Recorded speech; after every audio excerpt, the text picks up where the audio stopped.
Greetings and welcome to Smartwatch Ticks. We're a YouTube channel on the web at smartwatchticks.com. I got a new prototype watch in that I'm not supposed to review for you guys yet. It's not ready. It's a prototype, but it's coming along. I do want to share a little bit about it though, and especially give a shout out to you guys for constantly being tenacious and committed to helping improve the Android smartwatches. Here's what I'm talking about.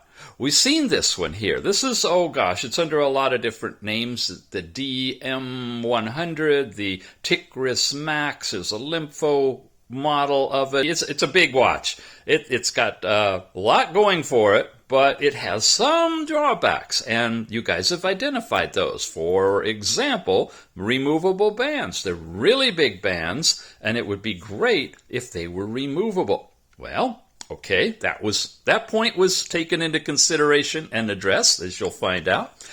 Next thing was this thing, oh, it's stuck over here, uses a dock, a charging dock that slaps on like this, non-removable wire. Hard to get a second one, replacement ones. This is not really the best way of charging, so a lot of you guys really wanted wireless charging. It's coming, but at least you wanted to change this thing out for your standard wire, you know, your regular 4-pin wire for charging instead of doing the dock. So that's been addressed. You also, what about this one, wanted to add another camera to it. It had a front camera here, but no side camera, front, left, right, bottom, anywhere else, just a camera over here. So, to address those, things have been shifting. First of all, the bands are gone.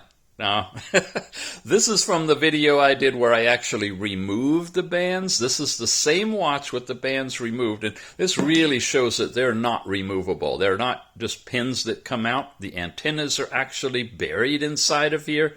When we're talking removable bands, we're talking, I mean, seriously, easily removable bands, something that you could have on your arm, boom, and then pop it out or off so that you have a standalone phone or a watch. Kind of like the earbuds in a watch format, you know, where you can use them for whatever their purpose is and then put it back and it becomes a watch.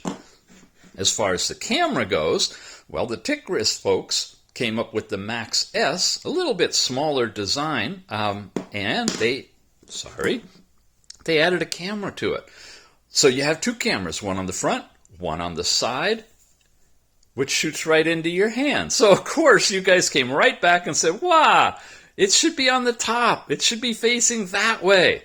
Okay, we heard that. That's been changed. And then finally, although it's a camera, these aren't like the best resolution.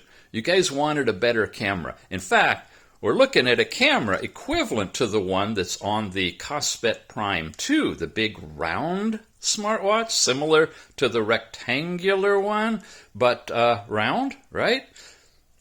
There's the flame. I thought, where's the fire? Okay, so this is a true 13 megapixel camera. Well, 12.6 to be exact when you multiply out the dimensions of the picture. And this gives you both your top-facing outward camera and your forward-facing camera all in one. But it's a little bit, you know, it's a moving part, and you don't like moving parts. And it's also not water resistant because it's open for the cable to go back and forth in here. So it makes this much less water safe. You have to be really careful not to get any water splashed on it. So taking the 13 megapixel camera into the rectangular design, moving it from the side to the top, putting in a charging wire instead of a charging dock, putting it on the side, and coming up with a design that is pretty much sealed everywhere with the heart rate sensor protruding a little bit, so when it's on your arm, it's going to seal nicely there, giving you a front-facing 5 megapixel camera and a forward-facing from the top true 13 megapixel, 12.6 camera right here for doing the landscape type pictures and videos. Microphone right there, thin design, big battery. It's nice. It's got good size screen, pretty much the same layout, same overall size as what we were looking at in its predecessor. This is an Android 7. This is an Android 10. All of these use the same basic format of implementation of the OS. This one is OS 9.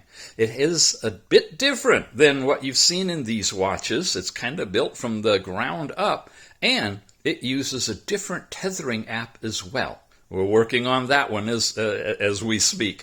This is all tied to the Y-Watch 2 app. If you love it, that's great. If you don't, you have no other choice. All the way back to the very beginning of Android watches, the old Android 4.4 on forward through Android 10, use that one app. This one uses a different one. We're going to be reviewing this puppy. If you are a diehard watch collector and want to buy it sight unseen, I'll have links in the show notes for you to pick it up directly from the AliExpress store where this prototype comes from. And I'm also going to have a link for you from Banggood because they are releasing the commercial version of it, if not right now, very soon. We are showing this video in the middle of the Spring Festival in China. Happy New Year, Year of the Ox, as I understand. We're moving out of the Year of the Rat. Ox should be really good. You know, we're going to work hard and we're going to pull through. That's kind of what it's all about. So that's coming up like right now. And when the folks in China are back at work, you can expect shipment to start. And I'll have some answers on some of the questions I have on this one. And I will be ready to review it for you fully. But until then, I just want again to shout out to you guys a big thank you for demanding that the camera be moved to the top of the watch, that it be upgraded to 13 megapixels, that the charging is handled in a logical way, and you don't even see the band yet. That's yet to come. But this thing is going to fit in a band on your wrist, and you'll be able to pop it out, hold it, use it as a phone. SIM card goes right in there. I'm testing it. It's working. It's great. Full-on handheld, tiny little phone, full-on smartwatch right on your wrist. Beautiful, beautiful design, beautiful implementation of all the features you guys have been asking for. Come on back. Please subscribe if you haven't. And I do have a few more videos coming up before this one, and if you don't mind, just come on over and take a look at them. It really helps if we get some numbers of people viewing those. It helps build the channel and keep things going so I can continue to get little prototypes in and show them to you, and of course the production units that we all love to see so we can actually test these things out, compare them. Wow, and really greet 2021 with zeal. Thanks for watching, gang. We'll see you again soon.